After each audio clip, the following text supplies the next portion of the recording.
ইয়া আল্লাহ, আমি জানি আমি অনেক গুনাহ করতে করতে নিজের মনটাই নষ্ট করে ফেলেছি। পাপের ভারে কখনো কখনো মনে হয় আমি আর ভালো মানুষ হওয়ার যোগ্যই না।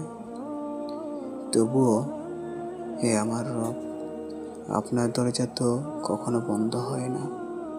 আপনি তো রহমান, আপনি তো রহিম। আপনার কাছে তো ভাঙা মন নিয়েও ফিরে আসা যায়। হে আল্লাহ, আমি দুনিয়ার কি পেলাম বা কি হারালাম তা কিছুই চাই না। আমি শুধু চাই আপনি আমাকে একজন সৎ মানুষ হিসেবে কবুল করুন। জীবনে যত ঝড়ে আসুক, যত কষ্টে আসুক, আমি যেন আপনার চোখে একজন ভালো মানুষ হয়ে থাকতে পারি।